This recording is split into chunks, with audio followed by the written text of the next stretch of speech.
The Seeker's Compass, as I mentioned, is part of the curriculum at AFSI, and it's a it's been a wonderful journey. We've almost interviewed a dozen folks so far, and we've learned lots of different interesting things, mostly about people's joy of being on their path. And today we have the pleasure of speaking with Cynthia Marsh, who has this fascinating history, and she has a career that bridges the realms of art, education, forensic science, fascinating information about ufology, and we're going to have Keith do an introduction a little bit more detailed. We'll start with a centering meditation, which Dr. Keith will run us through, and then Cynthia is going to show us some wonderful slides and share with us her story. We'll go through and ask our standard questions, and we'll open for Q&A with everyone. And hopefully you find something here that's informative for your path, something that will help you to see your own way of opening up and gathering insights and information, lots of wonderful new perspectives, and it's an opportunity for all of us to grow and all of us to see yet another way of being, living, and walking on our path. And with that, I'd like to ask Dr. Reverend Keith to come forward to lead us in a centering meditation to start our program.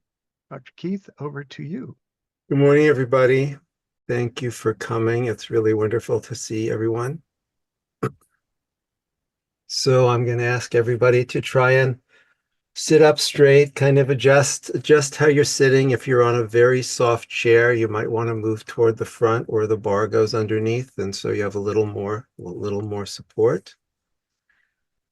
And just start with rolling your shoulders a little bit, just to kind of loosen up. And then with your breath, let's try to go together. So we'll take a nice deep breath and we'll move our shoulders up toward our ears. And then as we enjoy that breath and hold it, squeeze those shoulder blades back and then slowly let them down when you exhale.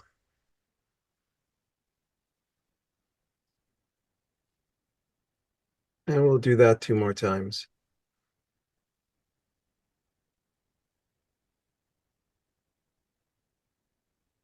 Nice and full as you can, and just try to enjoy that.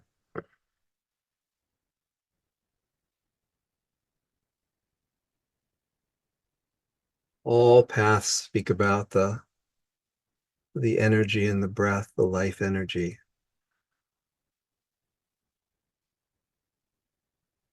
The holy breath, the prana, the chi. And that's what we'll play with a little bit today. So let's pay attention to how we're connected to the seat below us. As you continue to breathe nice and deep and slow, try to direct that breath to the interface between your sit bones, kind of your pelvis, the bony parts that come through that are on the chair, and the ground below you. So the chair goes to the floor, goes to the foundation of the house, goes to the earth, goes to Mother Nature. Nature, nature, nature from where we spring.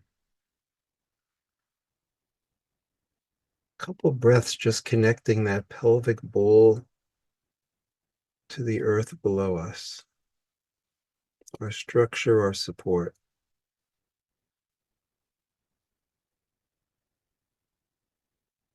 And then let's continue to expand that breath, bringing it up, paying attention to our chest, and actually trying to fill up almost all the way to our throat.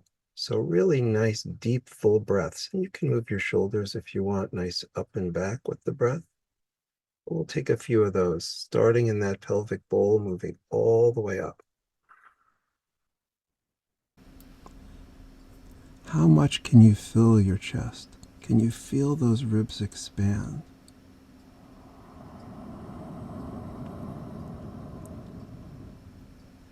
breathing in the life energy, enjoying it as it fills us, paying attention to how straight we are. How tall can we get with our breath?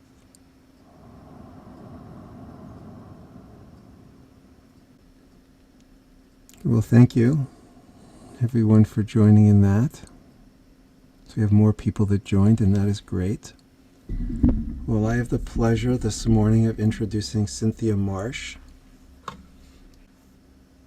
An interesting story on how Cynthia is here today. A great example of synchronicity. All the details we won't go into right now, but Cynthia and I knew each other almost 50 years ago. And Cynthia introduced me to a woman who I interacted with very briefly, but was very profound experience in my spiritual development. I think we were both around 19 or 20 at the time, and the woman's name was Hilda Charlton, who some of you may know, who actually John knew way back when. She was around in New York. And some of you may know I teach Kriya Yoga meditation, and I wrote a book a number of years ago, and in writing the book, even I felt, I had to research Hilda a little bit, because it was such a profound experience. And it turned out that she lived with Yogananda for a brief period of time, which was the lineage I ended up being, very much a part of. And so I wanted to learn more about, because my interaction with Hilda was brief. And so for about 10 years, I've been kind of searching for kind of some connection to speak with people who might have been around back then, and wasn't having much success. And then, I don't know, maybe 2 months ago, Naomi, who's here today, I was talking to, and she was like, "Oh, Keith, I know somebody who knows that person," and she put me in touch, and boom, I signed on, and I was looking deeper into the organization, and there was Cynthia. So we've reconnected, and so Cynthia has had, first of all, it's a wonderful reconnection, and thank you, Cynthia, for that connection so many years ago. But Cynthia's here to talk about, her experience with sacred geometry, which is really wonderful. So, many teachings, as Cynthia writes, many teachings describe sacred geometry as a blueprint of creation. And really they represent kind of the essence and vibration of how we try to conceptualize how everything came to be in creation. So Cynthia's exploration of sacred geometry began when she had a close encounter with a UFO that changed her life. And soon thereafter, she began to receive vivid dreams filled with mysterious glyphs and unknown character sets and radiant light beings with intricate sacred geometrical patterns. And these visions carried a sense of urgency and importance for her, and she was given a clear message: bring these symbols into the physical world through your artwork. And I must say, her artwork is really just astounding. And she did that. She has a career that bridges the realms of art education and forensic science. She brings a rare blend of creativity and investigational skills to her work. And she's a certified forensic artist and has worked on criminal investigations with over 20 law enforcement agencies in Colorado and Wyoming, applying her artistic expertise to help solve cases. And her ability extends beyond forensic sketches, as she's assisted with near-death experiences and contactees in documenting their otherworldly memories through detailed visual reconstructions. And her work has been associated with the Denver Museum of Art, the Denver Museum of Nature and History, the Botanical Gardens in Nature, the Botanical Gardens in Denver, the Colorado University of Boulder, the Association of Near-Death Studies, and various schools and law enforcement departments. So, just with a great gratitude to Cynthia being here and sharing her work, and clearly her deep spiritual life, I just want to welcome you and thank you for your presence today. Thank you, Keith. And yeah, thank you, Keith and Bud and John and All Faith Seminary for inviting me to speak with everybody today. I feel very honored. And just want to say that the title, The Seeker's Compass, for me is it's a really powerful title to have for this series. And for me, I feel like that's been a lot about my life. It's just completely seeking and praying to God to please guide me. Let me be an instrument and just do what it is I'm here to do.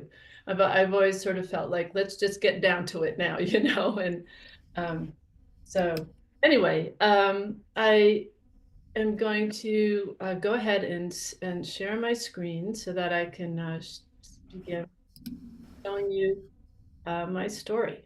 So great. So what I'd like to do is, first of all, clarify that the story that I'm going to tell you from when I was probably about 13 or so, that for the first initial event that happened. There's been many events that have happened since then. I'm not going to go into all of them because it's just too much. But this was a very concrete, with a good friend of mine that was with me, daytime, nothing subtle about it, UFO encounter that happened to me. And that encounter did not instantly cause me to start having visions about sacred geometry. It was many, many, many years later that the sacred geometry and the symbols in the dreams started to occur as an adult. And but I always got this impression that it was when those dreams came, it was from quote unquote them. Um, so just to be clear about that, it wasn't, my life is, I've done a lot of things in my life. I've always been an artist. I was called to work for law enforcement to help with that and did that for a long time. But anyway, I hope that you enjoy this. There's a lot of images. It hopefully won't be overwhelming for you to have to absorb all of the energy of it. But I'm just going to go ahead, and since I'm a visual person, it's going to be mostly images. So, and please, I am very happy to answer any questions as I go along if anybody has questions. Um, so to begin with, just the story of the initial story of when I was a child. It was about 1974. And my best friend and I, we were walking in the neighborhood. We lived in Yorktown Heights, New York at the time, in a suburban neighborhood in the Hudson Valley. And it was a blue sky summer day. It was a beautiful day. And we both decided, we're just kind of wandering around the neighborhood, and we came across this road where the yellow dot you could see that sort of like a dirt road that leads to that yellow dot, and the red dot is where I lived. So we kind of were just wandering around, and we saw this dirt road, and there was a no trespassing sign, and we were both aware of the fact that there was a water treatment plant for the neighborhood there, and we were, you're not supposed to go down that road.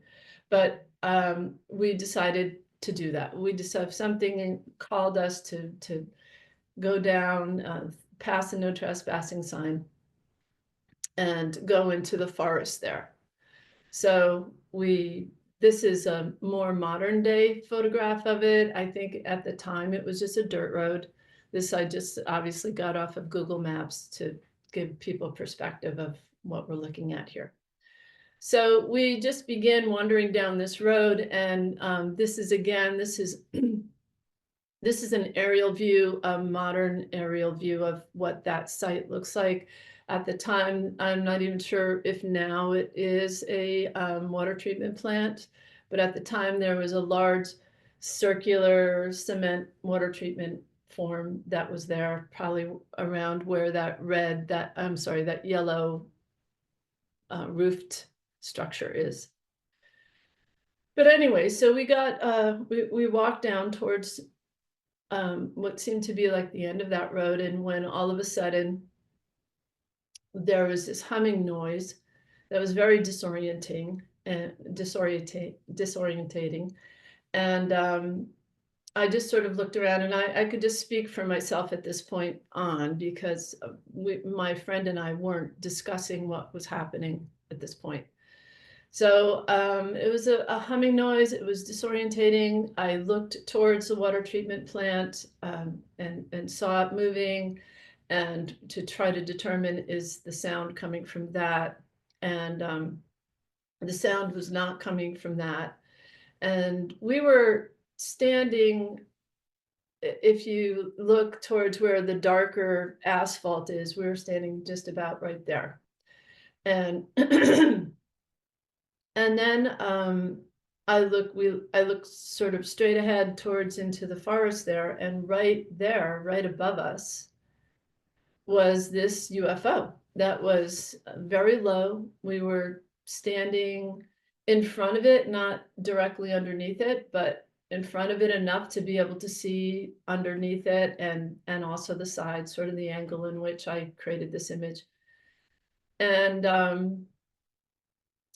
I was mesmerized by this object that was there. Just all I remember was I had a hard time taking my eyes from it. I was analyzing it, inspecting it, noticing that there were no rivets or bolts or seams or anything. It seemed very seamless. The surface of it looked almost like dolphin skin. It seemed soft, but it was definitely silver. And I don't know, don't have a sense for how long we were there and having this sort of moment in time with this object. But I did notice at one point to look towards my friend, who I saw then was running away. She was already at the beginning of the dirt road that we had come up on. And it was in that moment that I felt this sense of sheer terror. And she ran all the way home to her house. I ran all the way home to my house. We continued being best friends until I went off to college, and never once spoke about it together. We never told our parents. We never talked about it. It was really like there was some sort of manipulation of our memory or our ability to share this event with anybody. And that remained so until I was in my 30s. I continued to have UFO experiences throughout my life. My son had, as a young child, also had things happen with him, and lots of lights, lots of large ships with lots of other people that were also there to witness that. But there was this sense of, you're not allowed to talk about this. And that continued until even in my 30s, I still felt like there was, and of course the government program of ridiculing anybody that would discuss UFOs at that time. Now that's all changing, but was also another part of it. But at one point, I just started to really start to research, because I really wanted to understand what were other people experiencing, what had other people seen, and contacted my friend, who I'd been out of touch with now for most of my adulthood until then. And she recounted exactly the same thing that I had experienced, that we had experienced together. So after that event happened, I started to have flashback, either dreams or flashback type memories of being in a white room. I saw myself sitting in front of a large screen, like the image on the top, on a white stool, and being shown images that were just flashing in front of on this large screen. And these were images of the planet. At first, they started off just being beautiful, bucolic, you know, photographic looking images or videos of our beautiful planet. And then it started to show images that look like devastation, war, uh, global climate change, flooding, fires, and so on and so forth. And I got this strong feeling at the time that I was being shown these images that these were future events that would occur during my lifetime. And it was very much like a feeling of that in this lifetime that I was here in this point, as I believe all of us that are here on this planet right now, purposefully to be part of something, some kind of solution to this apocalyptic time that we're living in, to help each other in some way. I also had another dream around the same time that the sky was a orange, red-orange color. And as far as the eye could see, there was a grid of UFOs that were flying or hovering or moving in formation towards me. And I didn't have a sense of fear at all. I had a sense of that it was a good thing, and that that I was supposed to somehow help to keep people calm during events that were going to begin happening that were going to be more intense, and help people to connect to this higher frequency energy. About 10 years after the experience that I just shared with you that happened to me when I was about 14 or so, there was a lot of, in the Hudson River Valley, there were a lot of UFO sightings that were happening over malls. Thousands of people witnessed these lights that were happening everywhere. And there have been a lot of books and movies that have been written about it, including by Alan Hynek. As a young person, having had these things happen and thinking about our reality and as we know it, it opened my mind to really ask a lot of questions about what is our reality, what is that all about? Are we being visited by aliens from another planet? Are these somehow part of the earth, living here among us? You know, all of those kinds of questions.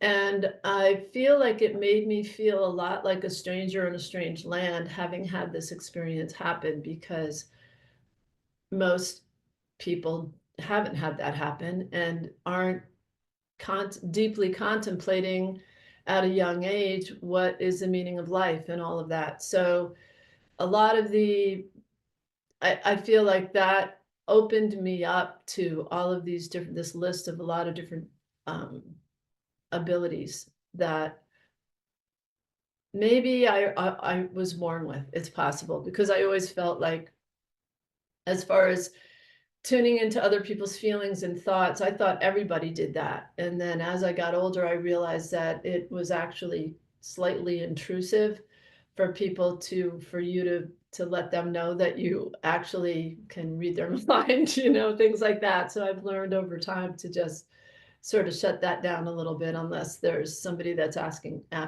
for help.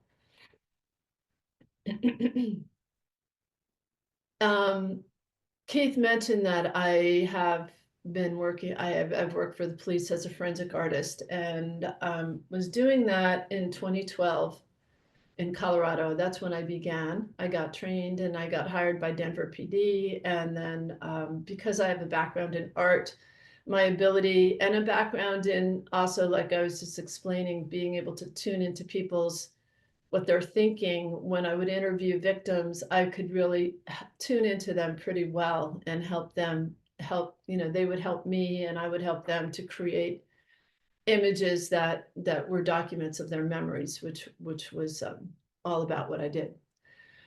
So that's what I was doing when COVID happened, and COVID shut everything down, as we all know. And so I had this period of time where I could just do whatever I wanted. And in, I don't know, probably about 4 years before that, I started to get these dreams with symbols in them. And when the dreams would start, it would be as if I was in this hyper attention mode, with my, my mind. There would be like a screen in my head, that like a projection screen, and there would be a symbol that would appear, and then another symbol would appear, and then another and another, until there would be thousands and thousands of symbols racing through my head, super fast. And I would always feel like it was very important, whatever it was. I didn't understand it. It was symbols that I'd never seen before. And I also always felt like as soon as those dreams started, that it was from, quote unquote, them. It was from this kind of galactic connection that somehow I have. So those dreams happened, and even though I was working as a forensic artist to help document memories, I never documented those symbols. I never was prepared when the dreams came. I didn't have a pen by my bedside. And but when COVID happened and that my work stopped, I felt very strongly that I needed to do something with these symbols. I would have people go do plant medicine journeys and come back to me and say, I don't know what this means, but they told me you have to do something with symbols in your art, So it was coming from within me very strongly, and from without. And but being a Virgo and being very sort of scientifically minded, I felt that these were really important, and I felt like I didn't want to just make it up and just do anything. I didn't want it to just be art. I just felt they had some sort of meaning to them, and I needed to get it right, kind of feeling. So that was blocking me from doing anything. And then when I was living in Lyons, I met this guy who was posting on social media symbol downloads that he was relating to his UFO experiences. And so I thought, okay, I got to talk to this person and find out what his story is and how he has been able to retain the memory, if that's what it was, in order to document what he was doing. And so we had coffee, and he said something that just completely unlocked all of my resistance to moving into doing this work. And he basically said, and this is what I really feel is important for all of us to hear, is that he said, Cynthia, it's all within you. And you just have to get your mind out of the way and begin. And for some reason, that just was like the words that I needed to hear. I felt completely free to just not worry about it, not allow that side of my brain to be so analytical about it and worried about right or wrong, but just let it come from like a soul place. Let the creative force flow through me and not analyze it. So that's what I did. So I began just sitting down and not thinking about what I was doing and just starting to write these symbols. And when I started to do that, the dreams came back again, because the dreams were, the symbol dreams came and went for about 4 years, and then that was it. But when I sat down and decided to start doing all of these drawings, writing these symbols, the dreams came back. And then in addition to these dreams, then I started to get these dreams with the symbols, with sacred geometry. And I'd never drawn sacred geometry before. I had no idea how to even approach how to draw sacred geometry. I could not find any great books that really illustrated how to do that. So I ended up creating my own workbook to help people.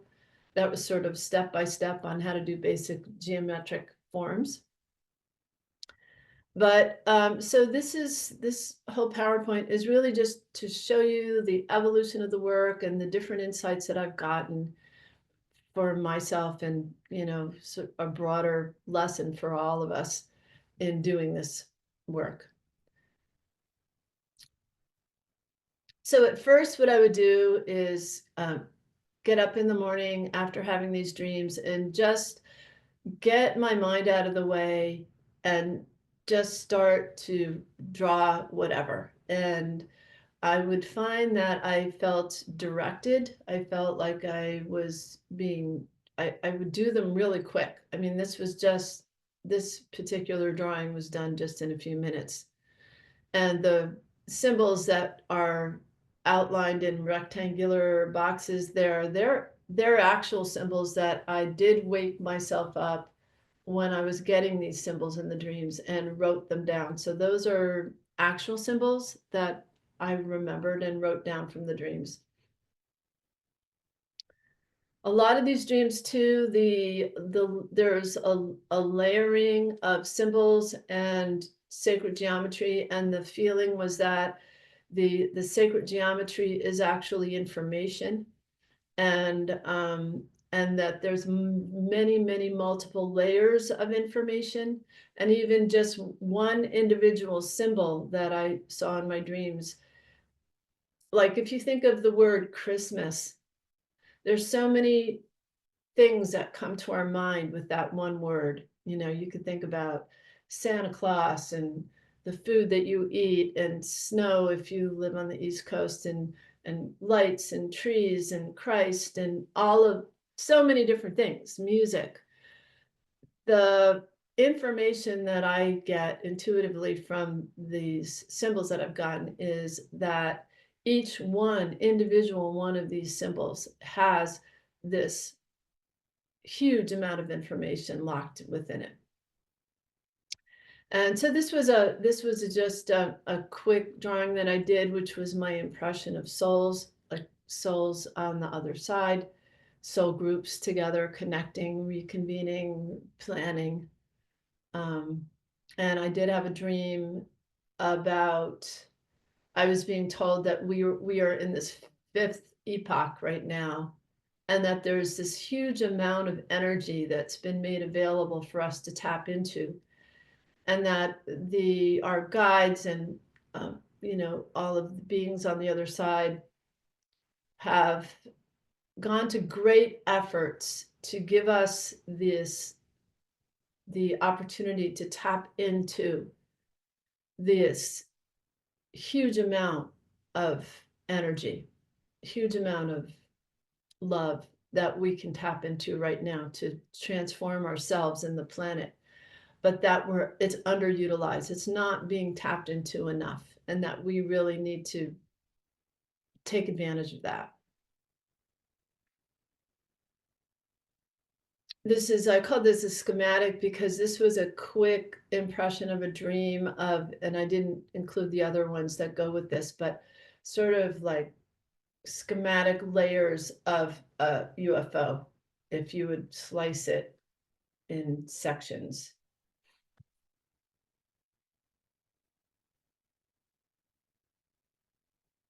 Again, another drawing that was just done very quickly. And for me, it felt sort of like a directional to some sort of location in space. So this particular drawing was done very quickly, and I felt guided when I was doing it. I felt like I almost get into sort of this alternative. I do usually meditate before I sit down and do these drawings, and so I'm getting myself out of the left brain and more into the right brain, completely intuitive, and I just pick up my compass and my ruler or whatever, and just begin. And so for this, I felt very guided in what I was doing. And I don't know if you noticed, some of the circles are not completely closed. And when I did that at first, was, I felt like I was being told not to close them completely. And at a certain point, I had generated a lot of these drawings. Of course, I didn't know what am I supposed to do with these? You know, I don't know what they are. They feel sort of important, but I don't know, you know, I have no idea what this is about. So what do you do with things when you don't know what to do with them? Is you post them on Facebook. So I started posting. I have an artist Facebook page. So I started posting all of these on Facebook. And about, I don't know, a month later, I get an email from a friend of mine who lives in California. And she told me that she had been noticing these drawings that I've been doing, and she was started to share them with her friends that are scientists in California. And she said, I wanted you to share with you what one of my friends, it's a physicist, said about this particular drawing that I did. So she just copied what he said. And I'm going to just read to you a little section of what he said, because it goes into a lot of detail analyzing every part of this, which is very scientific. And I just don't, you know, we only have so much time. But I was kind of blown away by that, because I don't know. They seem like there was some kind of information, but at the same time, I don't know what I'm doing. I'm just like waking up, getting a cup of coffee and drawing. So anyway, so he wrote the first one, and he's referring to this one. He was looking at several different drawings. He said the first one looks like a map of all subatomic particles, including dark energy and dark matter. At the center is the Higgs boson, and the 12 spokes around the Higgs are the things the Higgs breaks down into. This diagram is kind of a physics theory of everything that everyone in the physics world is working on, with thousands of human models having been proposed. Because dark matter and energy have very small interactions with our light matter and light energy, they are practically unobservable, and therefore very little is known about them. So they are not on humans' standard model, but I think they are in this diagram. And then he goes on to discuss all of the different, like the 1 o'clock, 2 o'clock, all the different circles, and the he's analyzing everything about them. And he ends what he's written with saying, interesting that some of the symbols are standard scientific notation from physics and mathematical analysis, gradients, deltas, summations, and Greek letters. Since Greece was an Atlantis outpost, they trace back to Atlantis, which traces back to Lyra, Orion, Pleiades, etc. So these dream diagrams likely originate from one of those star systems and are millions of years old. So that kind of blew me away. I felt like, okay, and had to go like back to bed after reading that email. I just felt a little bit overwhelmed by all of that, but just very interesting stuff. And this, again, and then another thing that has happened a lot is that people will schedule to do a studio visit and have a dream before coming over. And in one particular studio visit, a woman dreamt about this image, including that little line on the bottom that ends with a dot on either side, which apparently is a symbol for string theory. But anyway, she dreamt about this, walked into my studio and said, oh my gosh, I dreamt about this exact image last night. So it's just fascinating the way these are, sometimes I feel like of being channeled for individual people.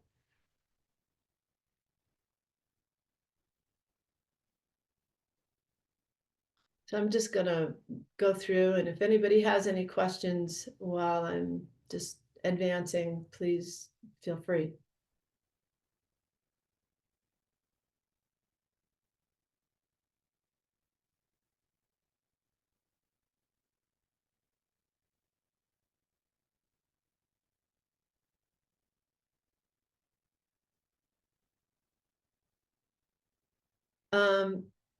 There's somebody named Drunvalo Melchizedek, and he wrote a book called The Ancient Secret of the Flower of Life.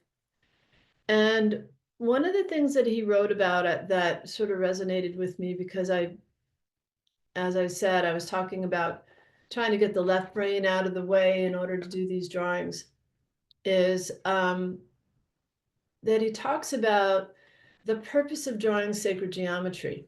And he says the purpose of this information is the integration of the left and the right brain. And I could tell you that when you start to do these kinds of drawings and the lines all start to connect together to create the flower of life, or a 12-pointed, I'm going to go back for a second before I go to the next one.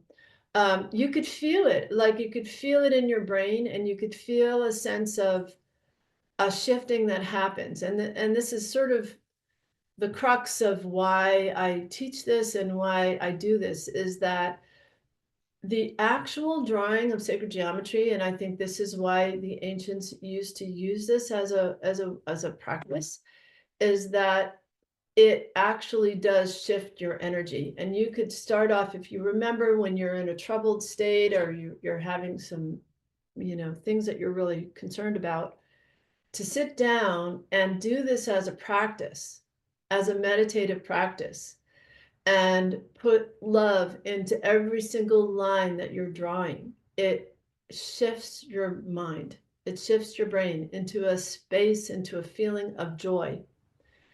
And so to go on to this quote that I was just reading, he says that the purpose of this information is the integration of the left and the right brain. He says it's about convincing the left brain, or the male side of us, that there is one and only one spirit that moves through everything.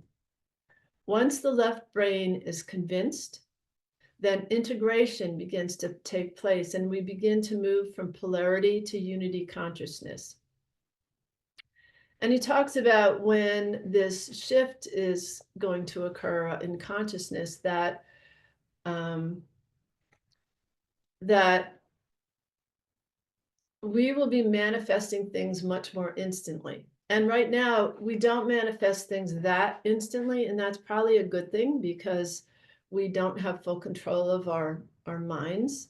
We don't have full control of focusing on what we really want to have happen and what we want to see, the reality that we want to see, instead of allowing ourselves to focus on what seemingly is negative things that are happening that we don't want to see. So, yeah, Drunvalo talks a lot about that. This is part of a practice that helps to sort of get us more connected to the right side of the brain, and for me, it's aligning with the creative force. It's aligning with God. It's allowing yourself to have this flow happen. So this is a photograph that actually screenshots that I took of an orb that was over my house. I was inside January 1st of 2021, and I was just there by myself, and something told me to just go outside, that sort of we're here, we're outside, look up type of message. So I went outside, and there was this light in the sky that was above my house that was flashing all these different colors. And so these are just they're blurry because obviously I took this video with my phone. But what I found to be really interesting about the screenshots of this particular orb that was pulsating and flashing in the sky is that each of the screenshots were these geometric forms that were in there. And I thought that was just really pretty beautiful.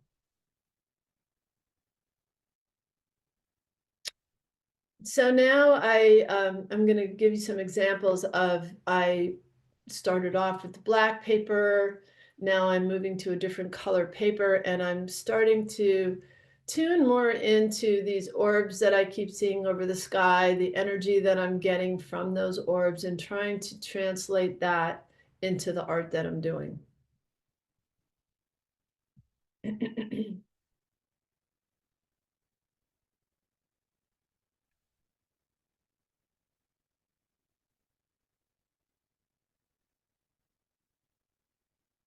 This particular image, I had a friend of mine's husband was sick, and I sat down to do this painting, this drawing and painting, with the intention of using this time that I was doing this in as a prayer.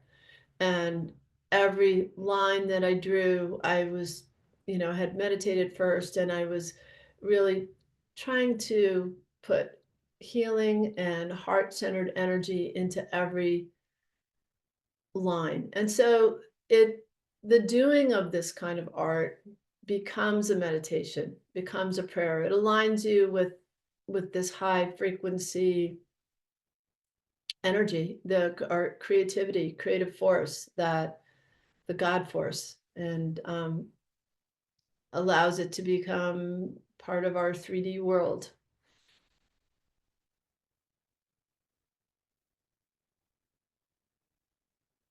So in the same vein as that, I began doing workshops where, with people that have come to my workshops for a while, where I would print out aerial views of their homes. I'd get their addresses first, and before the workshop, I'd go on Google Maps and print out their houses, and then we would glue those papers down on board, and they would do geometries over their homes, embedding whatever protection, love, peace, whatever the intention is that they wanted to put over where they were living.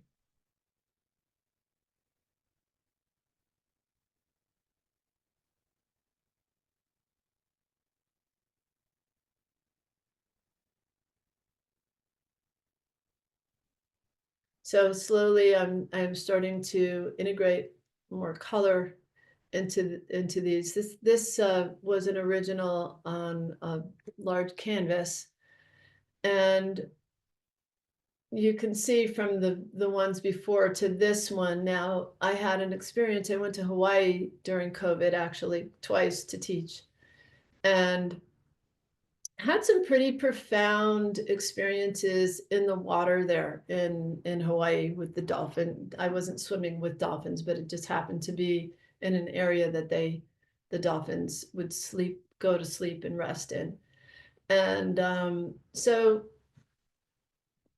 and also at night, there were lots of lights. We saw a lot of orbs over the water and under the water and in the sky. And so this whole little few little paintings, that whole trip really had an impact on me with that whole energy of Kona.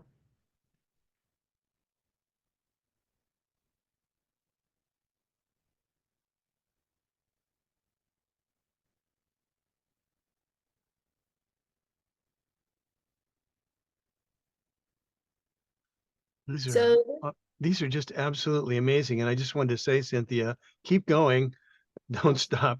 And we've got a number of comments in chat along the way, and we can get to those at the end, and then maybe back up and review some of these images. okay, yeah, or you can ask me along the way. It's fine if you want to ask anything now. Well, we've got a couple of questions if you want to do that now. That's fine. You can. I'm happy to answer. So one is, I see the Star of David in patterns. Can you speak about that, please? And what I mentioned was, from the Kabbalah, we're taught that the Star of David is believed to represent the geometric pattern that God follows while forming three-dimensional objects from nothing. So Mm. can you speak to the Star of David that we see in your Well, you can images? see that in this image too, right? The Mm-hmm. Star of David. It's also called the Merkaba, and Mm-hmm. Mm-hmm. So all of these geometries, most of them start with the flower of life. And then in connecting the centers of the circles together, you end up coming up with the five different platonic solids. They're different shapes that make up our universe. It makes up our physical world. And this Star of David or the Merkaba, it's one of those five shapes. And there are people that believe that this Star of David shape or Merkaba shape, that there are these energy triangles that are around our bodies, and that in order to activate them, the meditation that you would use to activate them would be to visualize one triangle. Your head would be at the top, your feet at the bottom, and one triangle would be spinning in one direction around your body, and the other triangle spins in the other direction around your body, and that activates your light body. That's what people say. And I have done it, sacred geometry meditation workshops, and have had sound ball meditation, sound ball people do these Merkaba meditations, and they are very powerful. That if you can have that feeling happen of imagining the two triangles, the upper and the lower triangle, spinning in opposite directions around your body. I don't know if that answers your question, but it's one of the main, and I bring out the triangles a lot in a lot of the work that I do, just because it's very grounding to me, and there is just a Mm, lot of sacredness to it. thank you. That's beautiful. So here's another one. Your art is beautiful with pen and paper. You're confined to representing in 2D. When you see and feel the sacred geometry, how does it feel? I wonder if the dimensionality of these feelings is bigger than the 2D artwork. I get a feeling of folding of multiple dimensions into a 2D depiction when I see your artwork. I can almost imagine being inside of the geometry rather than looking at it. Yeah, exactly. I think that that these are more than 2D for sure. Mm, Um, I started to experiment with a pendulum, and not so much as a way of divining or asking questions with the pendulum, because for some reason I've never been that, and I've just never trusted that so much. But I mhm, thought, let me just take a pendulum and see what the pendulum how it reacts to these mhm. images. And just did a lot of experimentation. I did this in workshops as well. And I found that if I put the pendulum just over the table or over a black piece of paper and kept my hand super steady, it didn't really do a lot of movement at all. If I would put the pendulum over like an image like this, it would instantly start spinning. And so then I decided, okay, well, how far up would the pendulum react to this? How tall is this energy field? In other words, Mm. just like, is it just 2D on the table, or does it go up a distance? And was finding in a lot of these that there was probably a 2 or 3 foot distance from the flat surface that these paintings and drawings were on, that these pendulums were reacting. And another little side thing that was a really strong lesson for me was, so I took the pendulum, and because these geometries have all these different points on it, I thought, all right, well, let me see how strong my mind is, and how, can I actually have the pendulum tell the pendulum what to do, and have it do it by just visualizing it. And so the pendulum, I'd hold it over the design. The pendulum would start to spin around quickly to the right. Usually it'll start, and then I'll visualize one of the points, say on this design, say the upper left hand point of the triangle, and visualized that I wanted the pendulum to move that way. And then it instantly would, and it would go in that direction. And so I continued to do that in all different directions, and, just sort of as an inquisitive thing to do. There's no real deeper meaning to it than how can I get my mind to get this to work in that way. But then when I decided I'm going to have it spin from spinning around to the right, and I'm going to ask it to stop spinning to the right and to start spinning to the left. So now that's different than having it just to sort of lazily go into another direction here or there.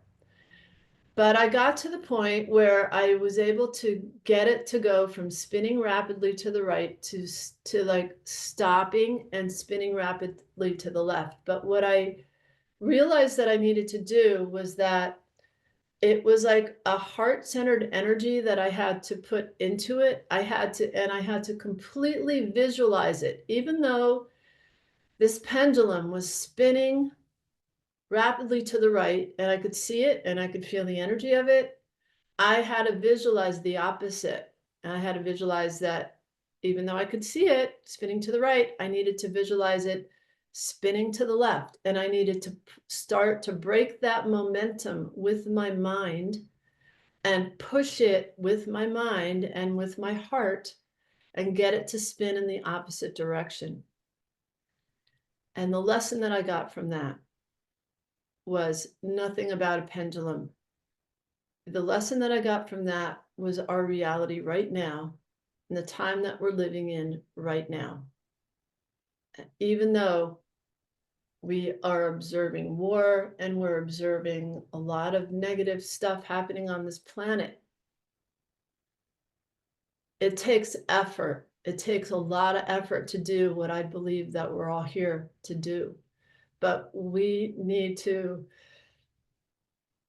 be able to live in the world where this is all happening around us, and yet we're using our mind and we're using our heart and we're using our intention and our energy to spin it the other way, to break the momentum and start the momentum going in the other direction.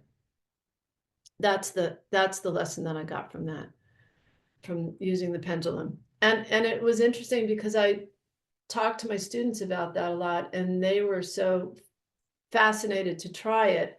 And sure enough, they tried it with the pendulum, and they were able to get it to move. And then they went home to show their young teenage kids who they thought were just going to be rolling their eyes. But this one gentleman, he did an experiment, which I don't even know. This is so crazy. I don't even know how this even worked. But he had his son just put his hand on his back, and he held the pendulum over one of his drawings, and his son thought how he wanted the pendulum to move. And the pendulum did what the son, who was only holding, and he didn't speak it out loud, he just thought it. So it's just so fascinating, all of it. It's like, who knows what even that means or what the purpose of all of that is. But I love that it brings people to a point of just awe. Like, we don't really know what the full wonder of who we are, and how, how we can create a beautiful world just with our intentions and our thought. Anyway, are there any other questions? A few, yeah. So one, which is perfect for this drawing, I'm drawn to the blue. Is there significance with regard to colors? And that ties to the colors like pink and white and all of that. Mm-hmm. To me, it's just intuitive. I am obviously also drawn to the blue. And so I can't really explain why I choose the colors that I choose. Interesting. And I'll show you, there's some examples that are coming up of a painting that I did that was a commission. And she wanted me to do all different colors that I normally wouldn't do at all, that I would not be drawn to. I am drawn to the blues and the purples and the aquas, and that's just sort of what I feel like is beautiful. But actually, there was a dream that I've had these geometric, incredible dreams that where these geometries were blues and greens, and there was this depth to them. They almost looked like cathedrals. So I guess I'm always just trying to capture these certain beautiful dreams that I've had. Could you go back to the remember calm image?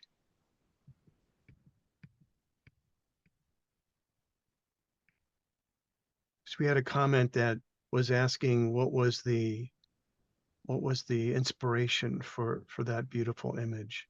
Yeah, that's it. Yeah, I don't, just they just come out of me. I feel like each one is sort of its own. It gives birth to it's the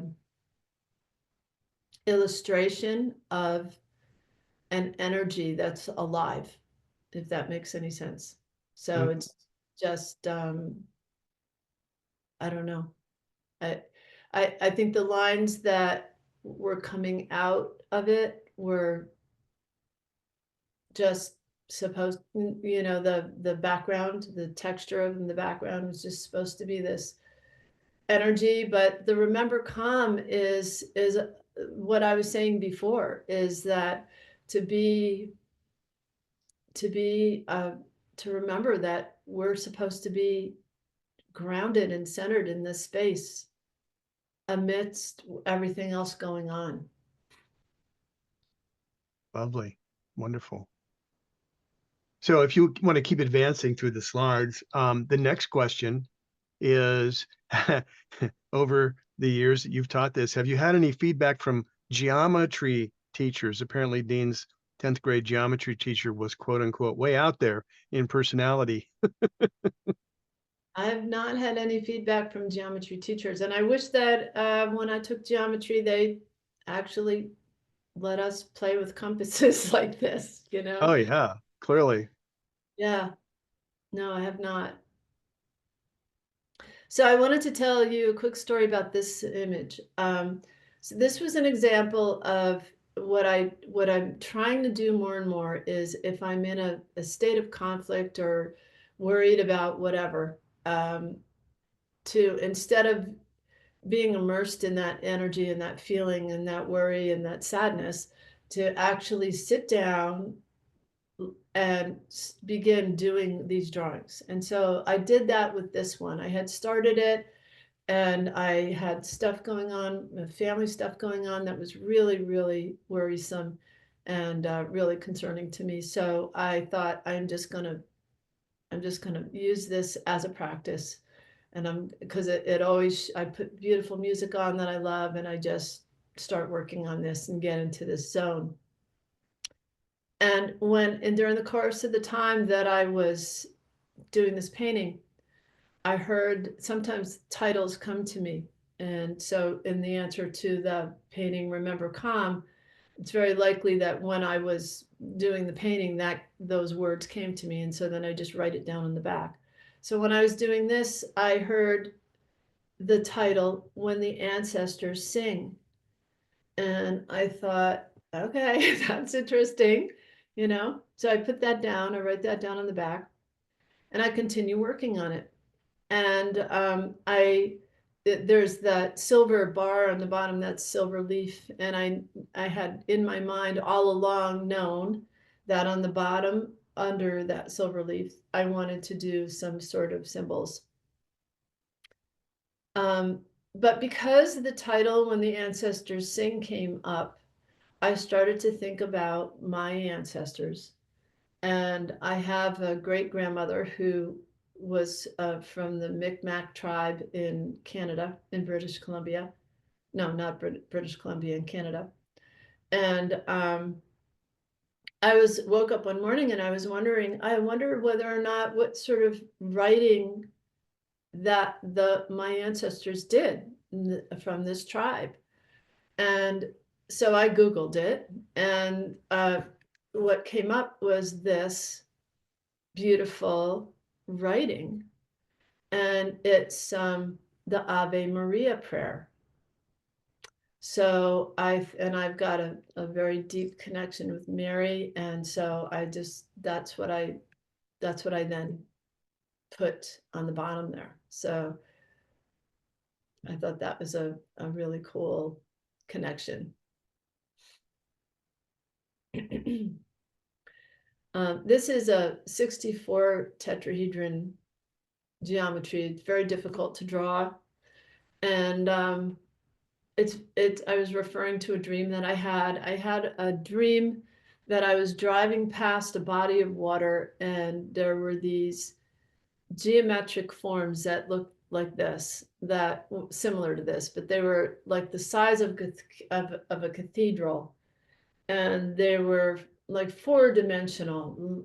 There was just all these dimensions to it, and they were blue and green and almost looked like glass or mirror like. And as I was driving past them, they were hovering over this body of water. I remembered that I knew some kind of a chant or a prayer or a song or something that I needed to vocalize, that went with each of these different cathedral-like structures that were hovering over this water. So then I sang the chant to it, to each individual one, and then it would vanish, and then another one would appear, and then I would be reminded that, oh yeah, I know the prayer that goes with that too, whatever it was.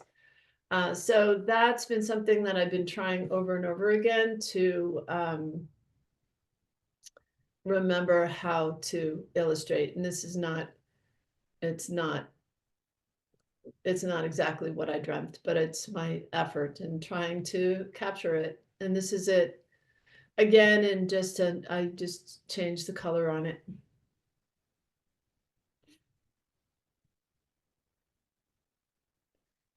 And this is a painting that I've done called When Two or More Gather. And I think a lot about all of us, all of the spiritual endeavors that I have here in my life, with doing music with people, doing kirtan, and how important it is for us to come together spiritually in whatever the endeavor is, and that when we do come together, there's this additional light, this grace that comes to assist us.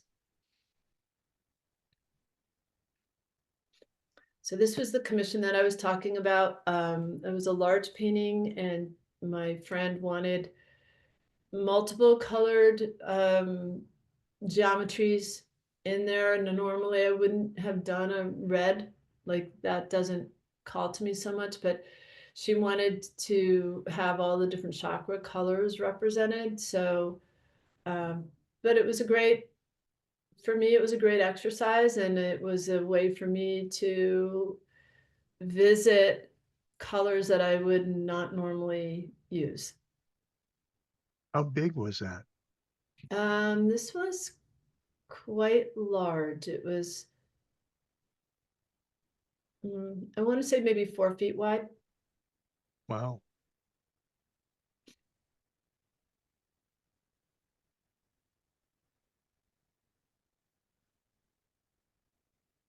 And this was a mural. So now you could see, visiting a little bit more of the orange and yellow, a departure from the blue and the purples and stuff. This is a mural that I was commissioned to do recently here in this town that I live in, and for the Institute for Spiritual Development. And they really resonated with the drawing that I did called Prayer that I showed you. And so I just used that sort of template of how I did it, small scale to larger scale, on their wall. And It has a real feeling of the sun to me. It has that kind of warmth and energy.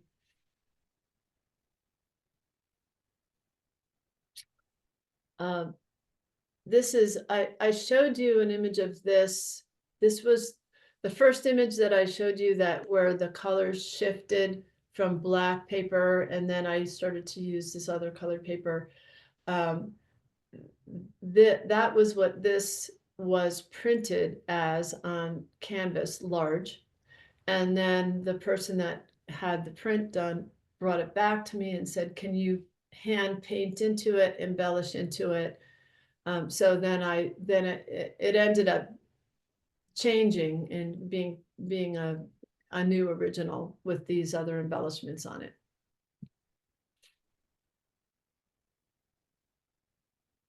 And this is I wanted to, before I forgot how I did that mural, I then took a large canvas that I have and painted this painting on that as well.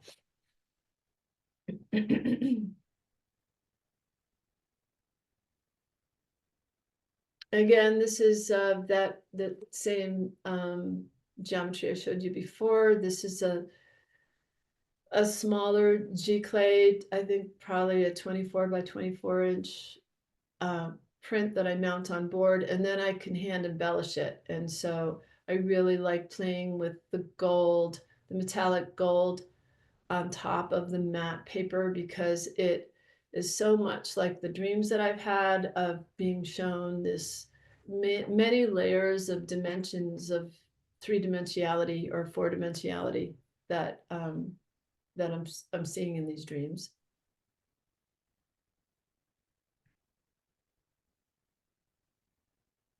Yeah, I don't know what our timeline is, but we're getting towards the end of the what I was showing you guys. Yeah, But keep going. It's fine. We still have some time. okay. So yes, so I have some workshops that I'm doing. Actually, I have a show coming up on June 7th at the Spiritual Development Center where I did the mural, and another talk that I'm doing for them as well.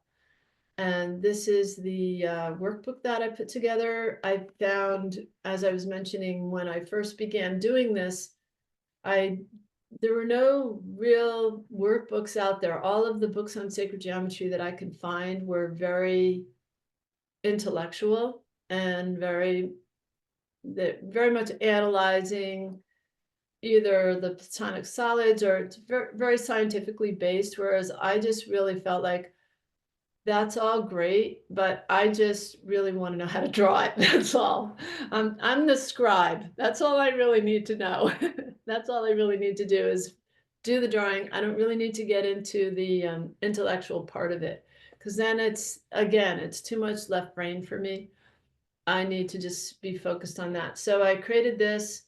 I've sold them all over the world to people that I've connected in with different sacred geometry groups of people from all over the world. So I've helped a lot of people through this and through the workshops that I do to do their own journey and on their own exploration. And like I said, I feel so much like there's the end result, which I'm showing you, but really so much of it is the process, because the process of actually doing this creative work, and it doesn't really matter what creative work it is.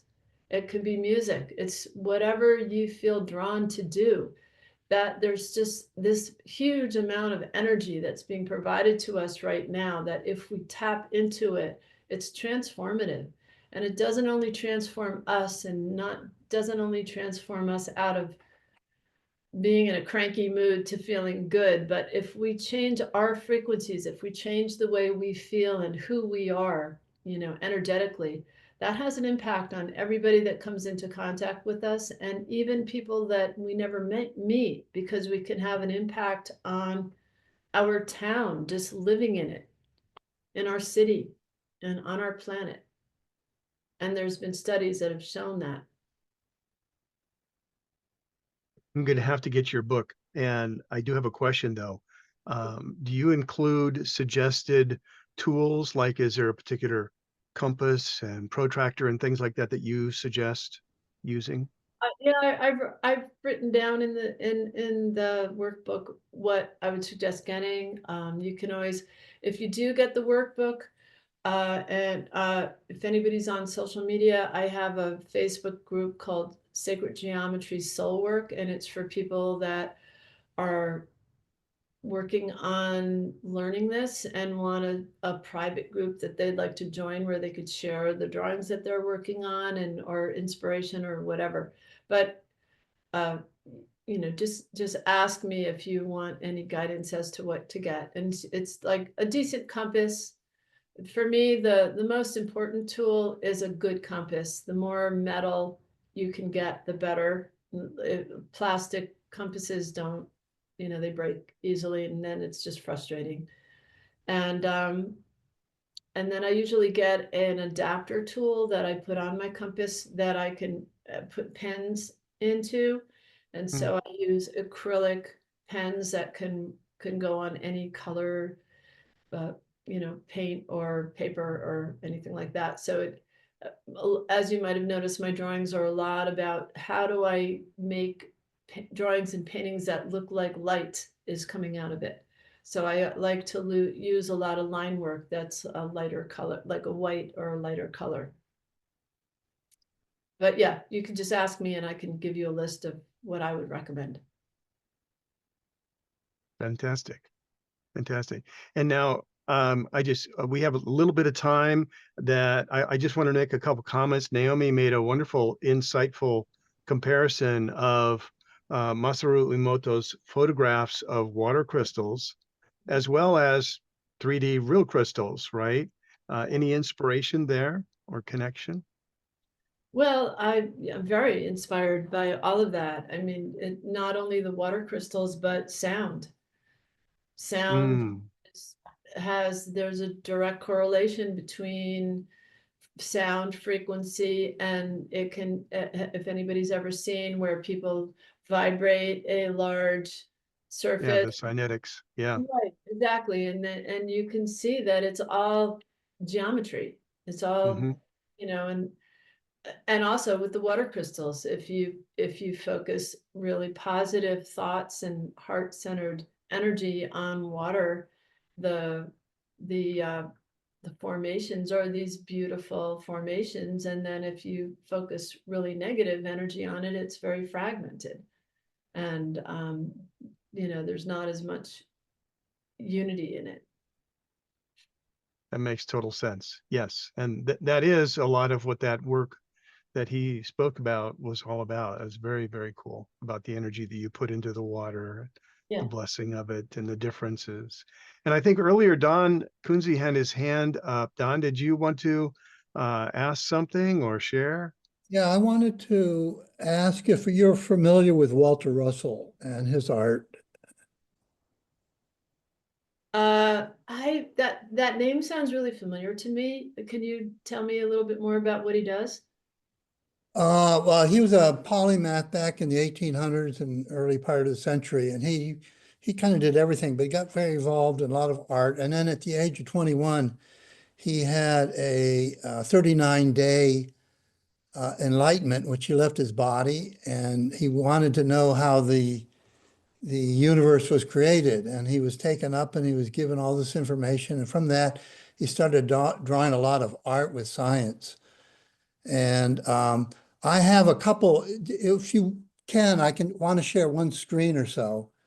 That is an interesting thing. He was he worked in many mediums, and one of his mediums was wood, and he created a perfectly cube box. He put lights in the corner with a little corner at the top.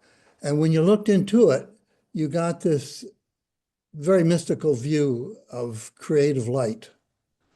So that was one thing I was thinking of showing. He also developed a whole concept of the periodic table, but he did it through drawing and art. Oh, wow. Yeah. So he was a really amazing guy. He died in 1962. So he's been gone. He was at age 92. But I was at the Russell Museum last September, and I saw a lot of the work that he did. As I say, he worked in many mediums, but can you see this? Yeah. Oh, yeah. Mhm. Okay, so this is a cube. You notice there's a little, in the corner, there's a little opening that you can look in. And they're inside at the corners. And I will move over here. So this is another view of the cube and how the little corner is lit.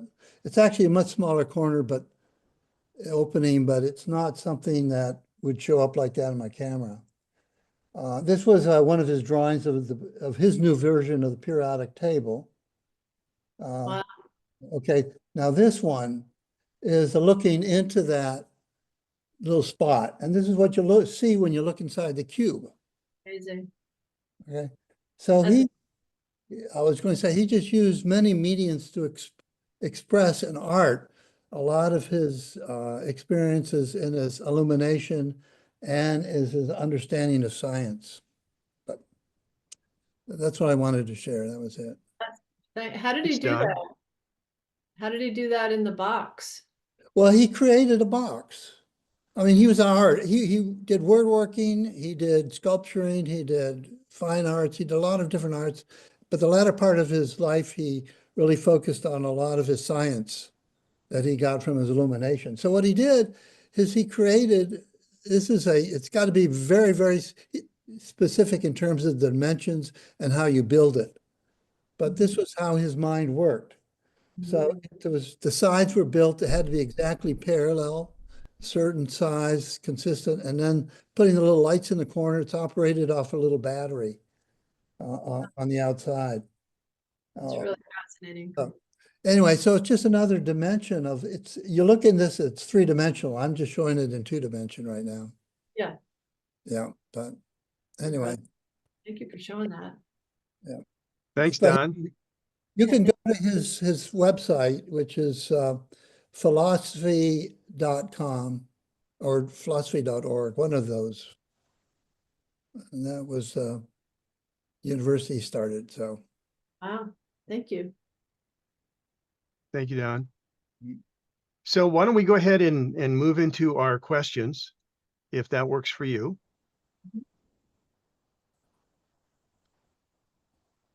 So our first question is, just kind of at a high level, and you've already shared a lot, but just kind of tell us about your spiritual path. And then if you can move into talking about how you experience the divine. Okay.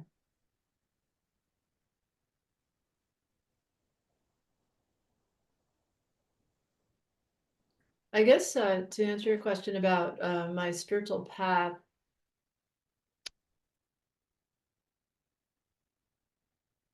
I've always felt like I'm here to do something, like that I'm here on the planet for some reason. And I think that the UFO experiences, it's a very common thing for experiencers to report having that feeling.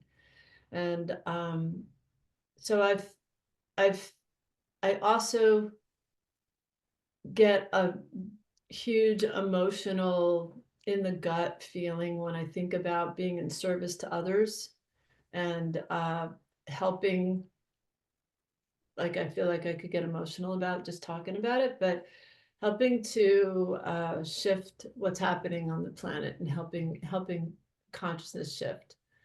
That feels very, and so as far as the path is concerned, it's being very open to being guided and hearing what that guidance is and to doing it. And even if it's a dream about somebody that I don't understand, but I know I'm supposed to call that person, I just do it. I'm very obedient in that way. And I sometimes I'm resistant. I didn't want to move from Colorado back to New York, but I knew that I was supposed to do that, and I'm being shown now why, and it's a beautiful thing, So that's, I hope that answers that question. How and when do I experience the divine?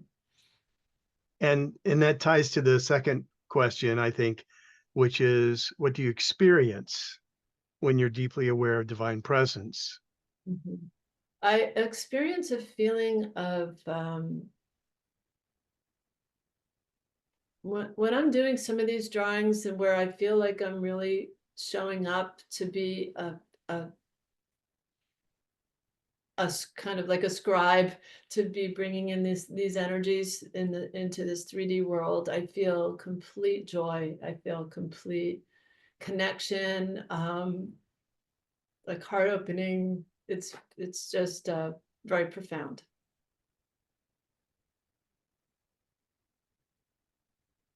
Lovely, lovely.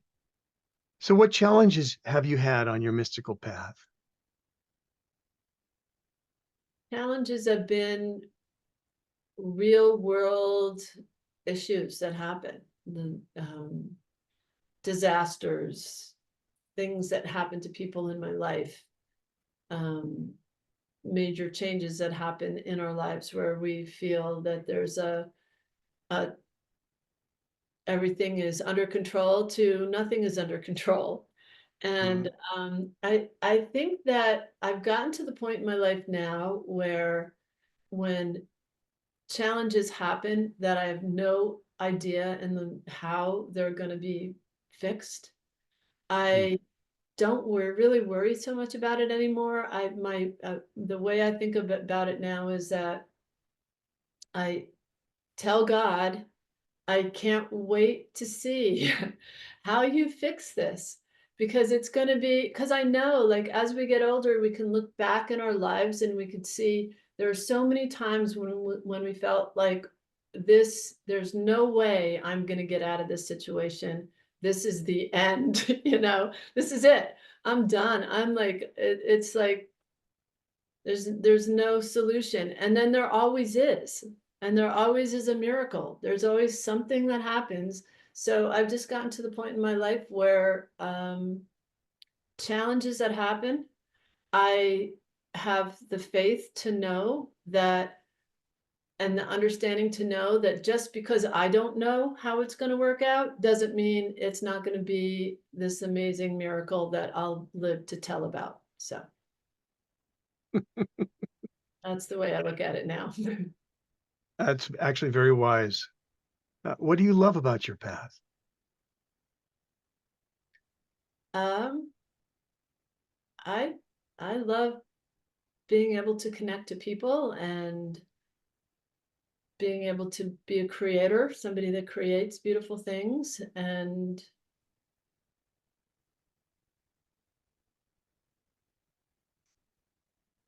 I love the challenges that happen because like what I was just saying, I love being able to witness the miracles that also happen.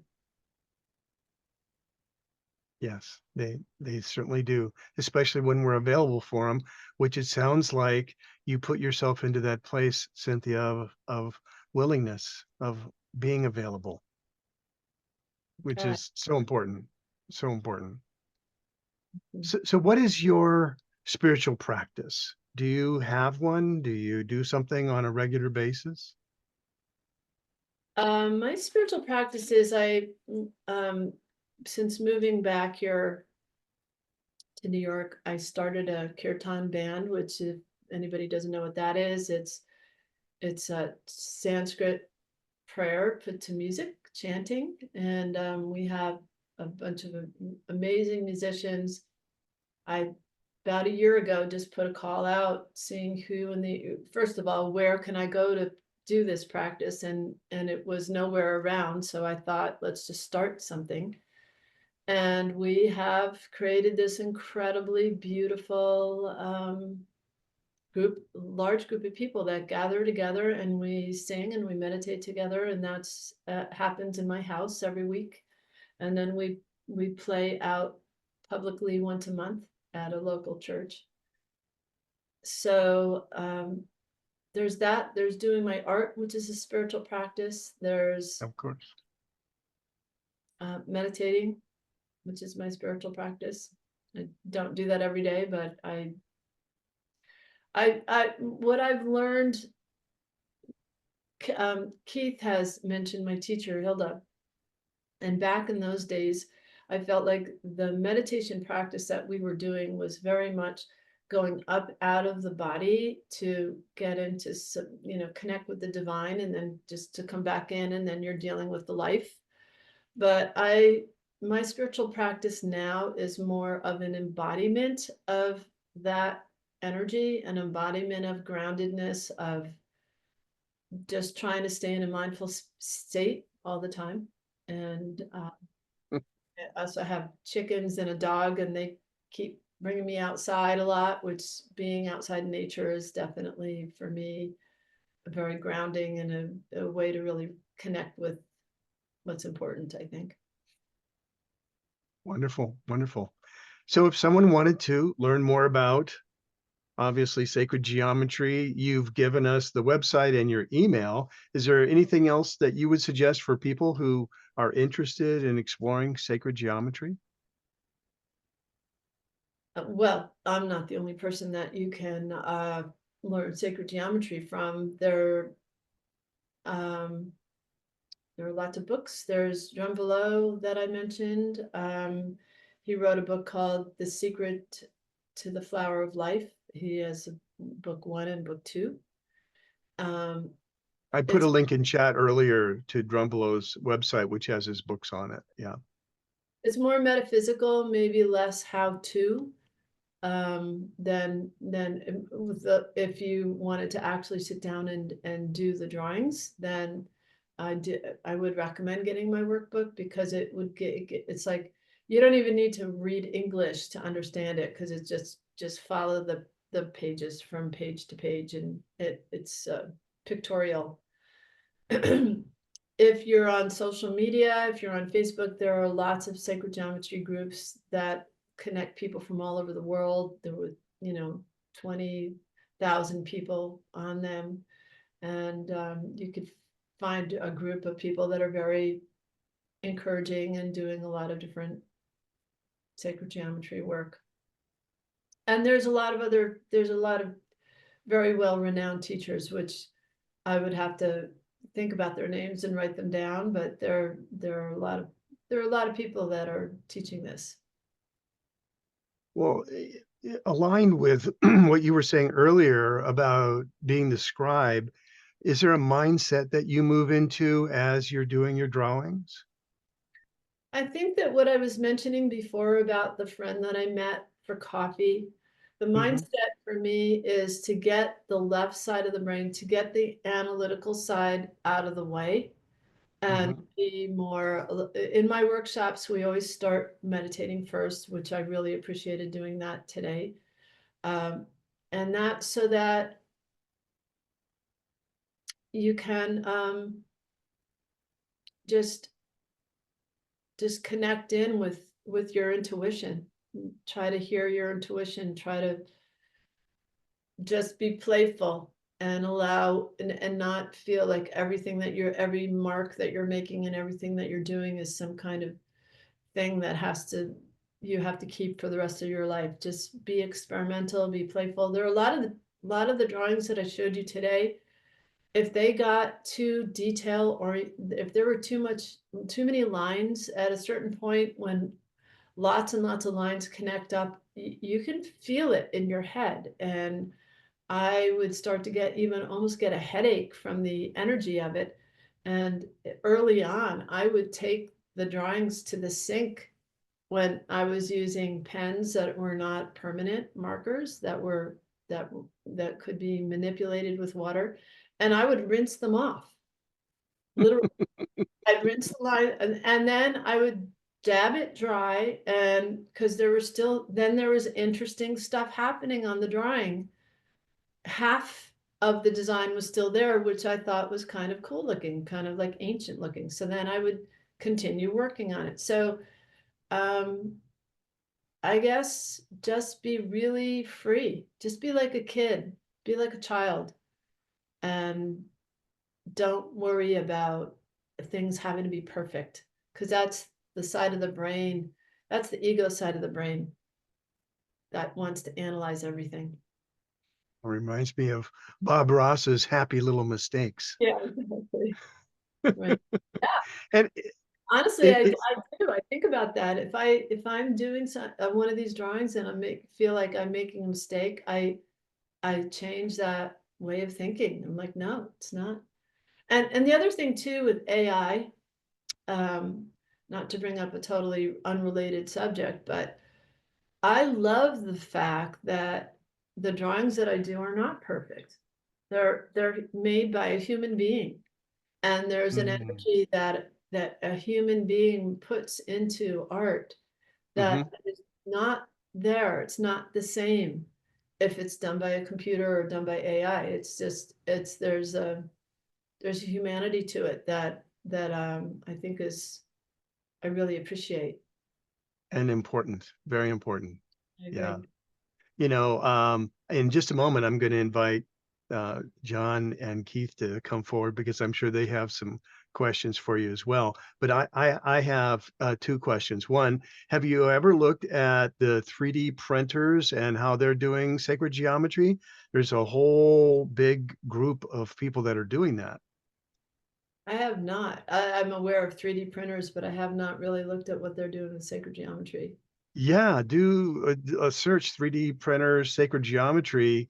I did that the other day and I was quite stunned. You can actually, if you have one, a Yeah. 3D printer, you can download these, well, the instruction set basically, and program your 3D printer to create the geometry. And what I was thinking was, wouldn't it be cool to take one of your pictures, perhaps one of the more simple ones, and see if there was a way to scan it in and have the 3D printer replicate it?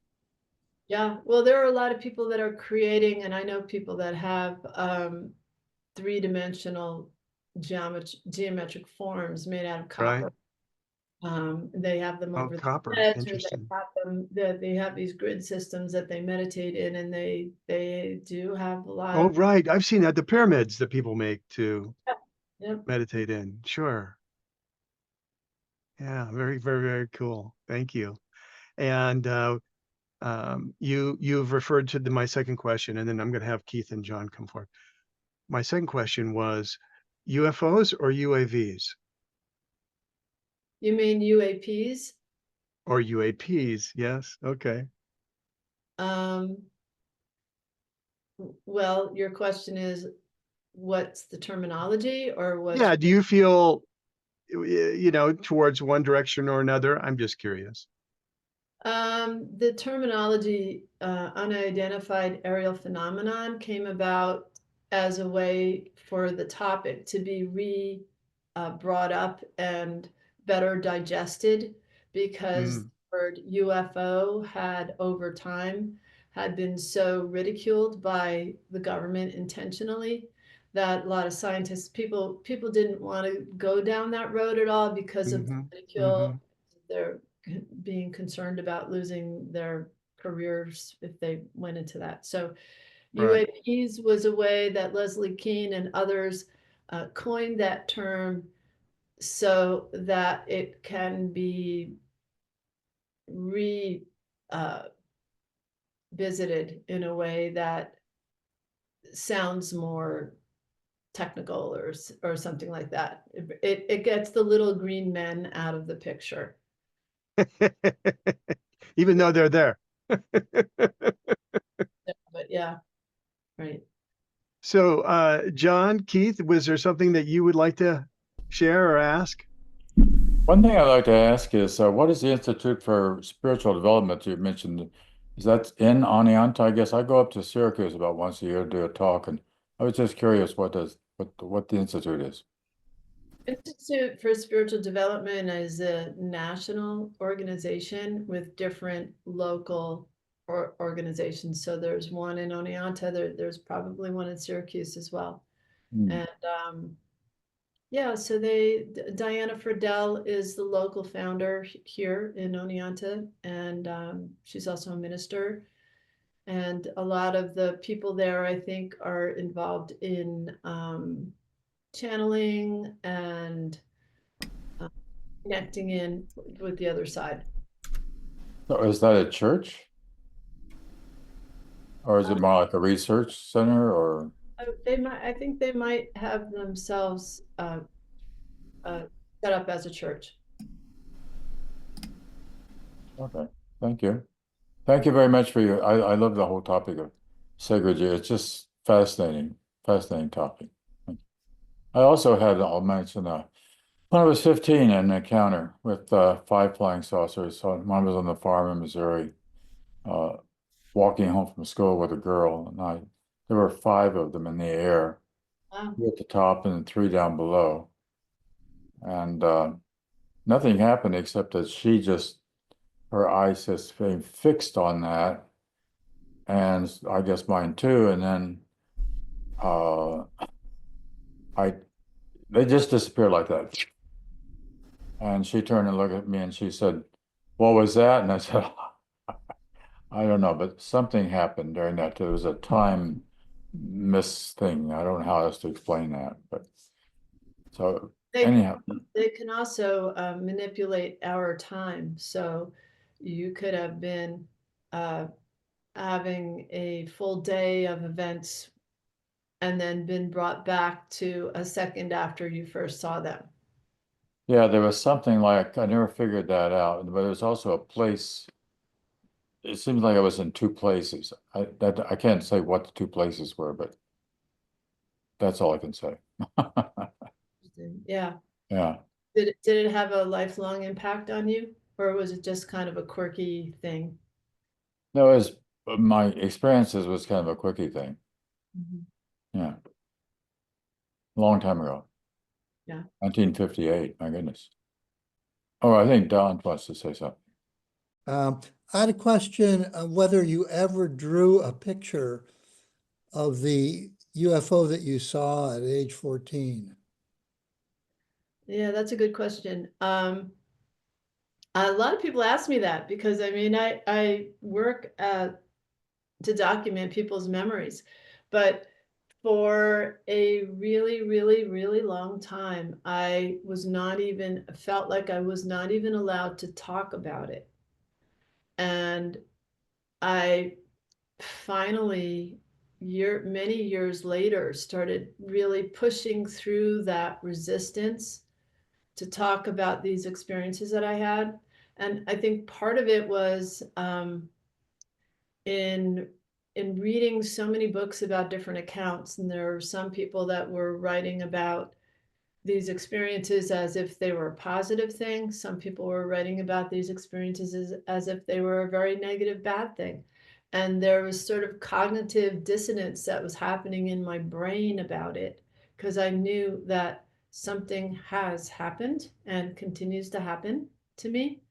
And to entertain the idea that perhaps it's negative, or I just didn't really know how to deal with that. So yeah, I mean the drawing that I put to the image that I put together and for this presentation looks similar to it. It was a little bit more above our heads, but it was very low to the ground and it was very uh, seamless looking. And I can't really explain to you why I haven't done a painting of it yet. It's a some kind of inner resistance. Mhm. Well, thanks. Mhm. Keith? First of all, just thank you for just the absolutely beautiful, heartfelt presentation and sharing so much. Um, and sometimes I just have 2 comments, I guess. Sometimes, that resistance is a little bit like these experiences have to kind of percolate, and speaking about them too early kind of can dissipate, what you experienced. So it kind of, is like maturing, like a seed was planted, it kind of sprouts and you can't really harvest the fruit right away, right? But it's there and it's growing. And so it's, with spiritual experiences, that's an important piece to allow them to grow.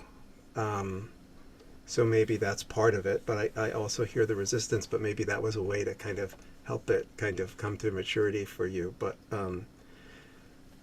regarding 3D sacred structures, there's the Sri Yantra, which I'm sure you're certainly familiar with, and there's 3D right versions of that.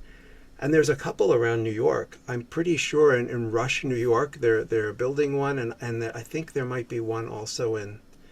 Anyway, there's they're around, and one might be close to you. So there's a Sri Vijay temple they're working on in Rush, New York, and I'm not sure how developed it is at this point, and but And it's where did you say that was? Rush, Rush.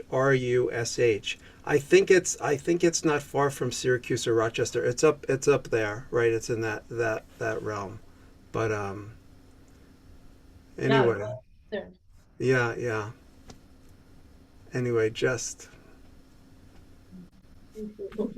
I feel very honored to be. I feel in looking over all of the other people that you've had speak for this, I felt like I I don't.